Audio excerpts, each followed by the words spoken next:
Hello, uxwbills friends. This is Beef Queen here, and tonight we are working with apples. We have quite a bumper crop of apples here, and in case you're wondering what kind of apples are ripe this early in the season, these are called yellow transparent, and they are a cooking apple that's rather tart. And since the weather has cooled down quite a bit, I have decided that I would do some canning because it really does heat up the kitchen quite a bit. So earlier today, we've made applesauce, and there are 7 pints of applesauce plus a big bowl of it in the refrigerator, and it's really good because we put a little cinnamon in there.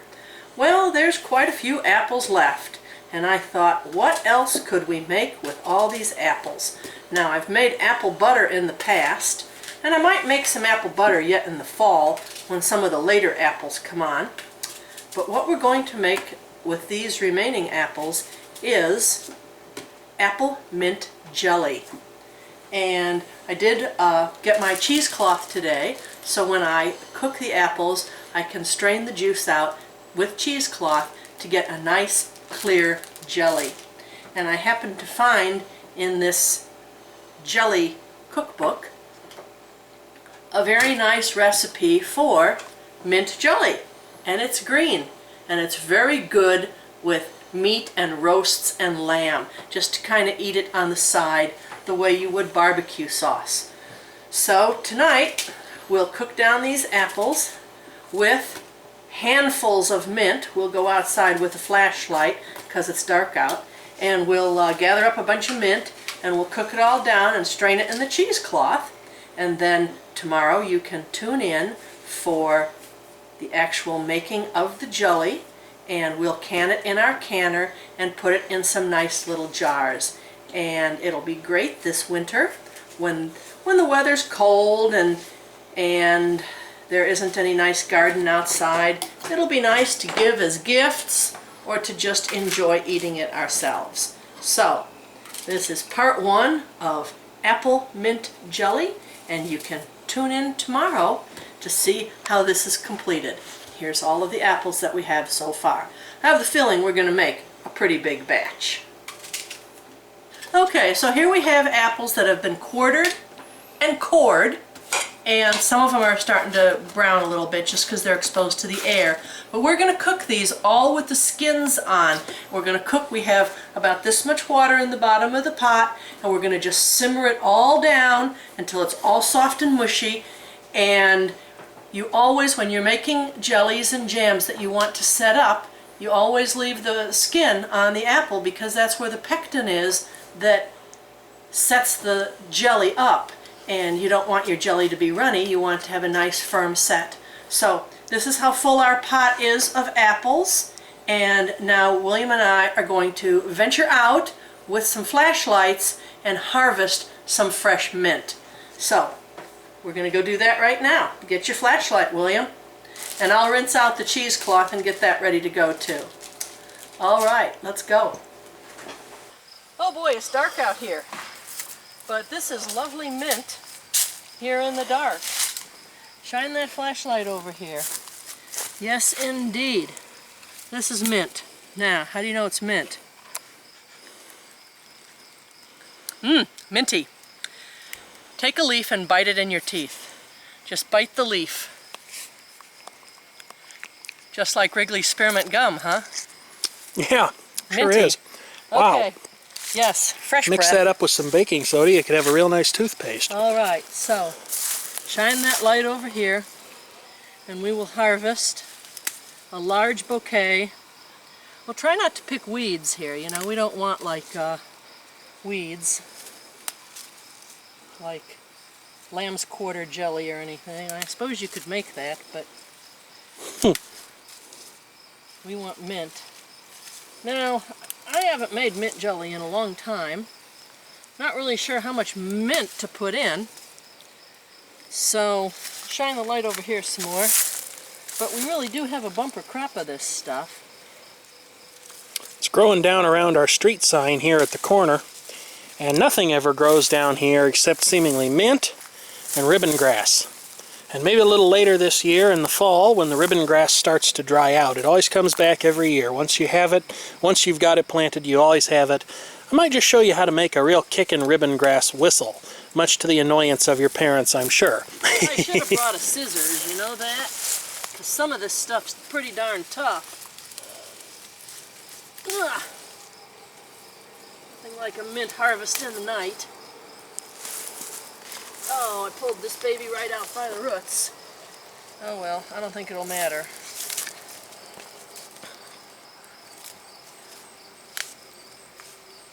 Woo! Smells like mentholatum. Alrighty. I know there's more over here. Shine your light down here. Look at all this stuff. Crazy mint. It's crazy. Crazy mint. I think the top leaves are probably the tenderest. It hasn't gone to flower yet. So we're just gonna put this big old bunch of mint in the pot with the apples, and we'll make the whole kitchen smell like a blooming candy cane. Alrighty. Let's go in and wash this mint, okay? Alright. Alright, so we've got our mint here, and we're going to rinse it in some water. Hopefully there's no slugs or undesirable critters here. Maybe a little road dirt, since it is kind of right on the corner. But, ooh, it smells minty. You smell how minty that smells? Yes. Alright. So, here's our mint. Washed. Shook. Alright. You know, in this day and age, people get pretty separated as far as where their food comes from, how their food is made. So, we're going to show you how to make apple mint jelly. So here you have mint with apples, water in the bottom of the pan so it doesn't scorch, and we're going to put this on a low heat and let it simmer until the whole thing is cooked down and soft. Well, let's just take a moment and see how things have been transpiring here with the apple mint jelly project. My mother went ahead and put this stuff on the stove to let it go ahead and cook down. That happens at a very low temperature. You don't want to get too ambitious with this stuff because it'll scorch if you try to make it go too fast, or you end up leaving it unattended for a while. She's actually upstairs having a bath at the moment. But that really smells good. Very strong mint smell to that. Almost no trace of the original apple smell, although those apples are certainly plenty strongly scented themselves. Here, of course, for those wondering about it, is the canner, and this is nothing more than a big vessel of hot water.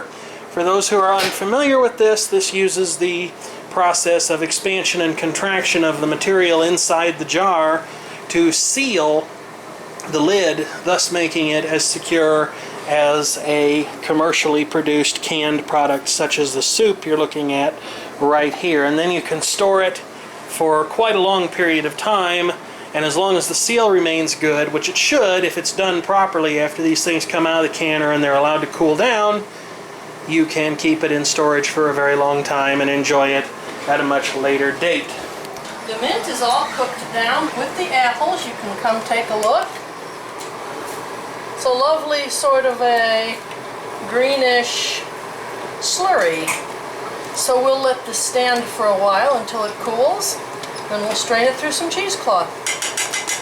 So the apples and the mint have cooked down, and they're all a nice soft slurry.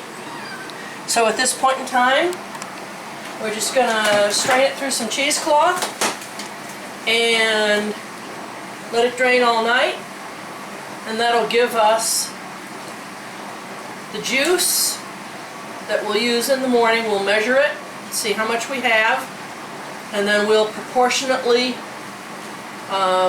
measure our sugar and bring some jelly jars up and make some apple mint jelly. Cooked mint. Smells minty. Looks like mystery mint to me.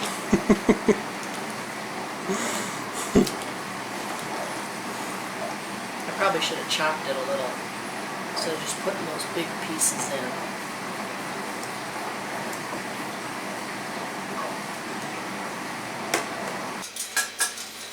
Okay, uxwbill's mom here again with a continuation of the making of apple mint jelly. Here's a helpful hint. If you're going to be using rings, it's a good idea to have them all on a string. Ring on a string. Because then they're not going crazy all over the place. And I, of course, dropped a couple. Now the rings are reusable. What part of the thing is not reusable? The discs. And why is that? Because they seal, and the sealing edge is a one use only. It's that rubber edge. So the discs are one use. Now you want to always inspect your rings. There was one here that was bent. It had a little, like a little crimp in it. And that just means it was dropped or stepped on or something and it wouldn't seal good. Now I'm not seeing it. Does the rust on the ring matter? You don't want a rusty ring. So this one here, I'm going to throw away. Bad rust. Okay. So for right now, I'm going to throw these rings in some soapy water over here. I want to make sure that everything is always nice and clean.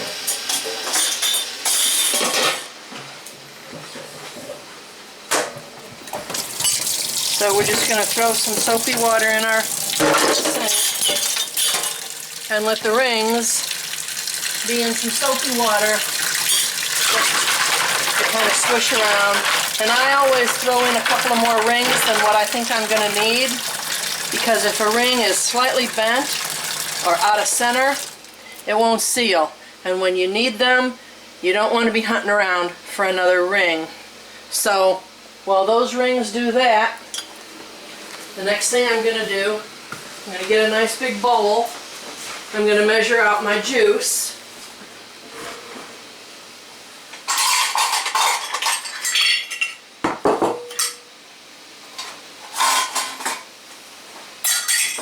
Okay. Now, I'm going to look at I'm using Sure Gel today to make sure that the jelly sets up.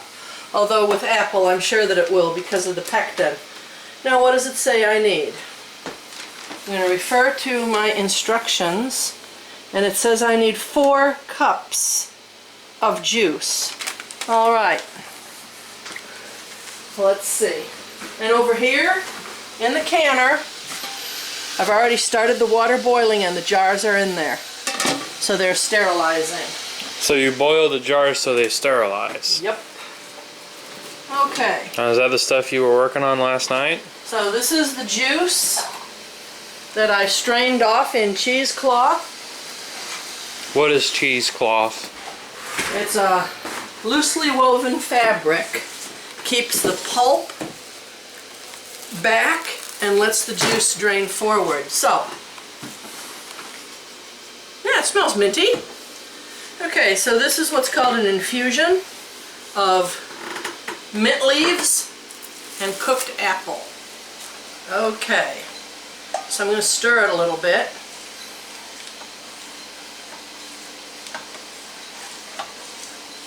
But there are no mint leaves in there right now? It's just a juice. It would be like a concentrated apple juice. So I want 4 cups. Let's hope I have 4 cups. 1. If I'm a little short, I'll just add a little water because this is really thick. 2.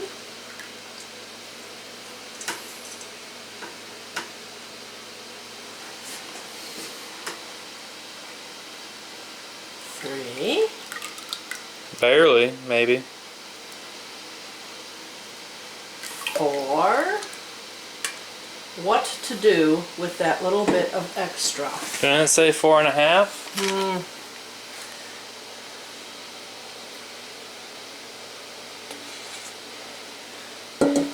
I have an extra 3/4 of a cup. It says 4 cups of prepared mint infusion, 5 cups sugar, makes 6 cups. I'd pour it in there and add a little more sugar. All right, so we actually have 4 3/4 cups of our infusion. Okay. Okay. So what are we supposed to do now? Okay.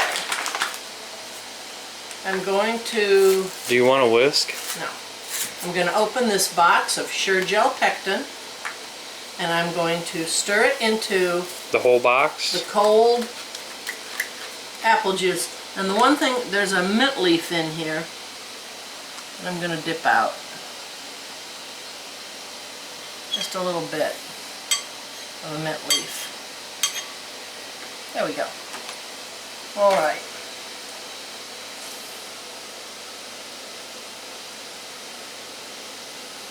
Let me get you a spoon. Okay. A spatula would be good. Okay, perfect. All right. So we're going to mix this real well. We're going to stir this stir gel into the fruit, and then we're going to put it in a pot and we're going to set it to boil. But before we set it to boil, we're going to measure the sugar that we need, and we'll have that in a separate bowl all ready to go. Because once it starts to boil, you immediately pour the sugar in. So we don't want to be unorganized. We want to have everything prepared and everything ready to go. So we're going to be watching and stirring this very carefully on the stove. And we also might add just a touch of green food coloring to it, because that just makes it look more like mint jelly. All right, there's just a trace of juice left here. Okay. Yeah, I'd add about a cup more sugar than what it says to. Okay. I've got my juice and Sure Gel mixture on high here, and that'll take a few minutes. And as soon as this comes to a full rolling boil, I will pour my sugar in. And I've got 5½ cups of sugar measured here. And I'm just reading the instructions. I've done this a million times, but I always seem to want to read the instructions again. So it says, bring mixture to a full rolling boil on high heat, stirring constantly. Stir sugar in quickly. Stir 1 minute, and then remove it from the heat and fill the jars.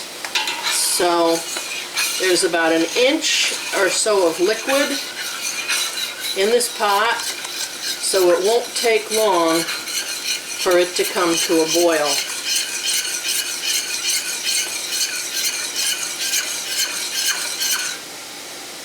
And while we're waiting for that, I'm going to get some green food coloring real quick, because I think we want our mint jelly to be green. And it doesn't say anything about making it green, but I think mint jelly should be green. So there we go. A little food coloring. Never hurt. Okay.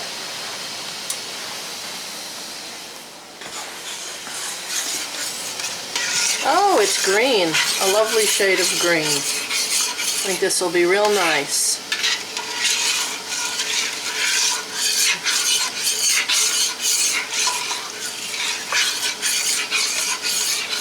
So we want this to come to a full boil. And the temperature that it'll boil at is higher than the boiling temperature of water, because the pectin is a fruit sugar and it will raise the boiling point. So you want to be extra careful if you've got little ones helping you. Think of safety and don't let anybody get burnt, because these things are very hot. And after we add the sugar, the boiling point goes up tremendously. So yes, there is a lot of sugar in jelly making. Sometimes I don't think there's too much of a saving when you can go to a discount food chain and buy a big jar of jelly for 99 cents. But there is something kind of nice about making things from scratch.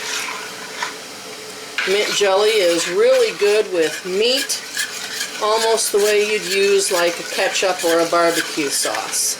So we're starting to get a little steam here, and it smells minty, don't you think? Okay.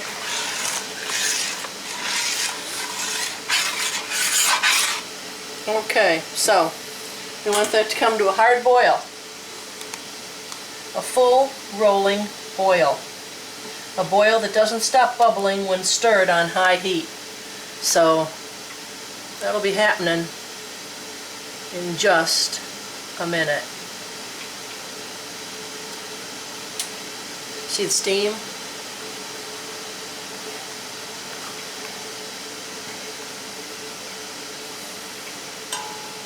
Now if you overboil this and you overcook it, you'll be making hard candy instead of jelly. I remember once my sister made jelly and ended up with hard candy. So you don't want to do that. You want to follow the directions. And we're looking for a hard boil. Right now we're just getting a little steam.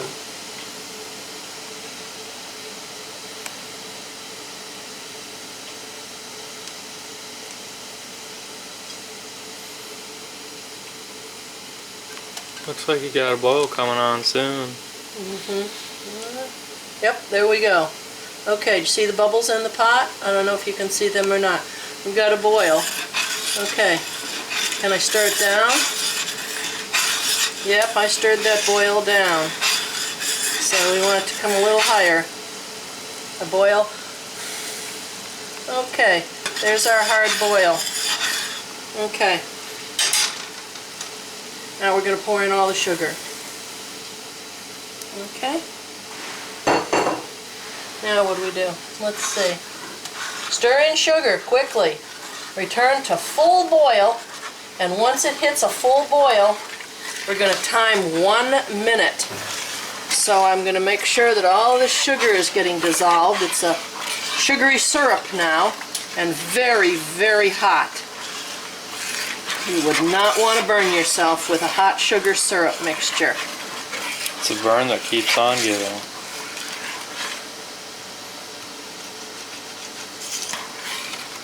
Okay, it's turned into a very nice transparent green liquid.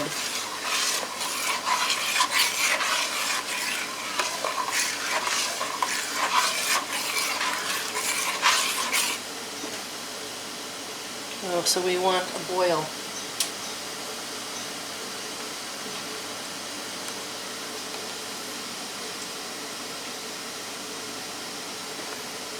Now, of course, it's going to take a few minutes because all that sugar raises the boiling point tremendously.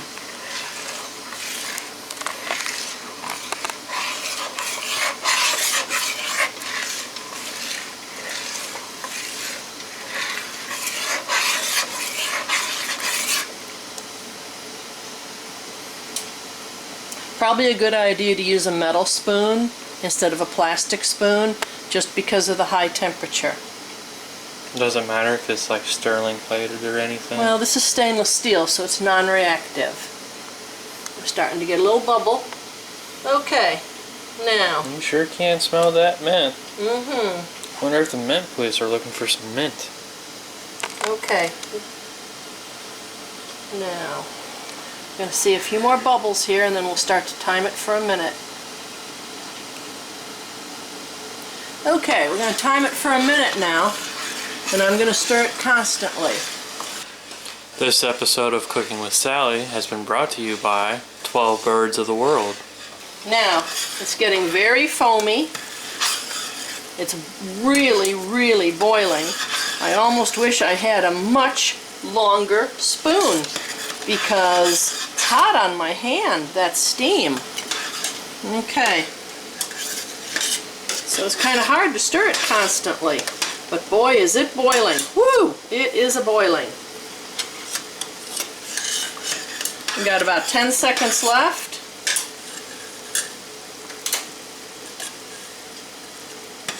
time. All right. Now. Okay, now we've slid it to a cool burner, and the first thing I'm going to do is I'm going to skim off the foam. Okay?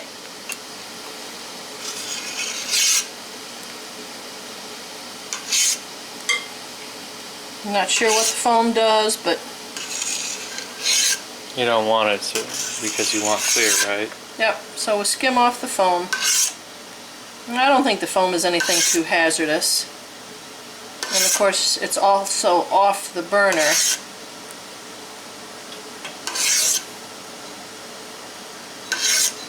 We can taste the foam. But you have to remember how hot it's going to be. Okay, that's good enough. Now, next thing I'm going to do, okay, I'm going to reach in here, I'm going to grab a jar, I'm going to pour the boiling water out of it, I'm going to bring it over here, the lid back on. I'm going to take my ladle,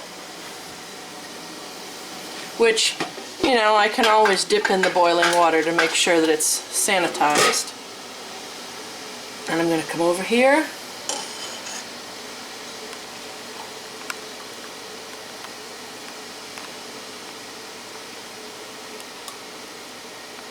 Oh, it's a lovely green. So, I want to fill it to about, I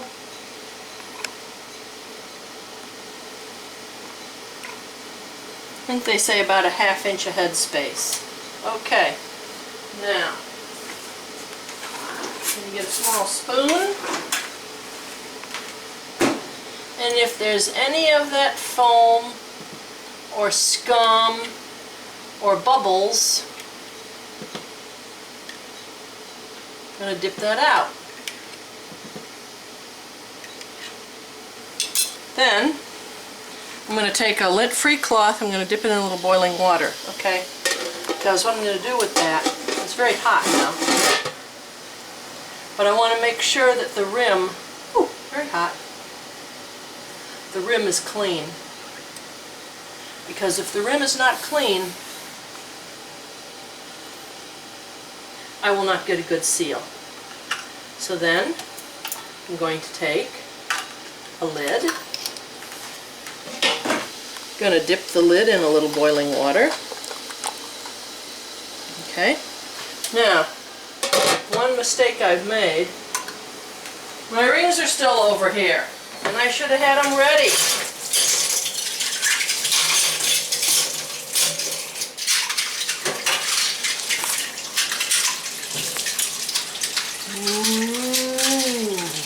So I'm just rinsing off my rings. Okay, I'm going to come over here. Now, when you put the ring on, you just kind of want it finger tight. Okay? And of course the jar is really hot. And then what I do is I take my jar and I put it now, I immerse it now into the boiling water. And I'm just going to repeat this process.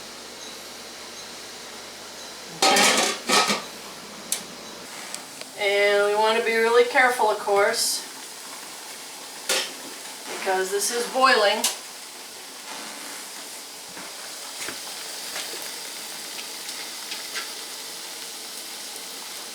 Jars of uranium. Okay, I'm going to bring them over here and put them on a rack to cool.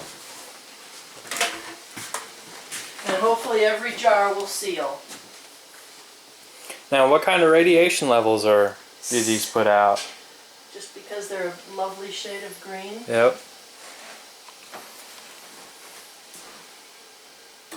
2 jars of uranium.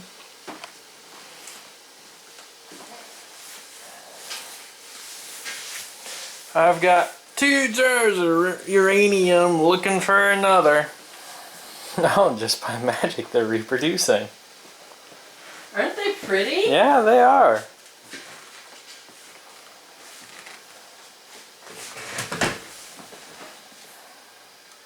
too dark of a green.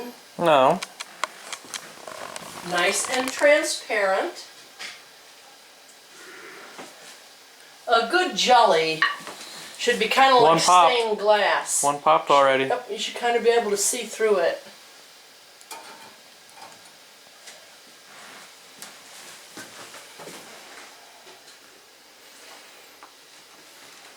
And of course, you want to hope that they all seal. Oh, why'd you use this ring? It's a little rusty. It wasn't rusty on the inside.